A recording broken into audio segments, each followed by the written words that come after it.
Saturday marks the 51st anniversary of President John Kennedy's assassination. And Clint Hill, the Secret Service agent who futilely ran to the president's aid, is still haunted by that day, a day that has left him still with post-traumatic stress disorder. Tonight, Hill is being honored in Tulsa, and in a story you'll see only on 6. He told News on 6 reporter Allison Harris about his mission to help service members deal with pain like that he has felt every day since November 22nd, 1963. More than 50 years later, Clint Hill still gets emotional when recalling what Jacqueline Kennedy said to him moments after John F. Kennedy was shot. Oh, Jack, what have they done? I have his brains in my hand.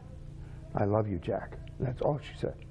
Hill is the special agent in this iconic image, jumping onto the trunk of the big Navy Lincoln to try to shield the mortally wounded president and keep the First Lady in the car. I saw the president. He grabbed at his throat. He moved to his left. It was very unusual activity. I knew something had happened. Something was wrong. He remembers every detail of that day, November 22nd, 1963. I could see that his eyes were fixed.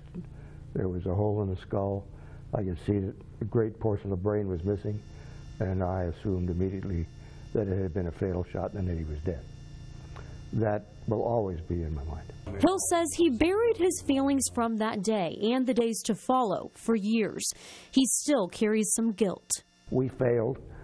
We had a responsibility to keep the president from being assassinated, and we were not able to do that. And it just started to really eat at me.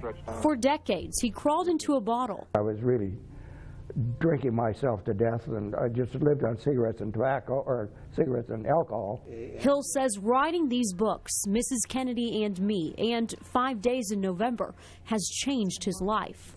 My ability to get that information out and release it, it was like a weight had been lifted off my shoulders.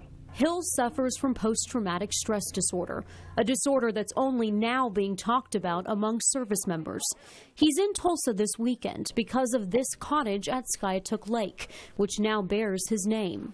A nonprofit called Partners for Heroes intends it to be a place where people with PTSD can begin to heal, a process that Hill is still moving through more than 50 years after that terrible moment in Dallas. Talking about it and writing the book has really been beneficial to me.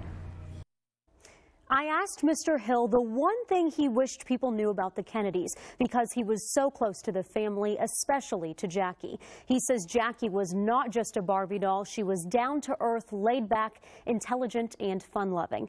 We have the full interview at newson6.com. Allison Harris, News on 6.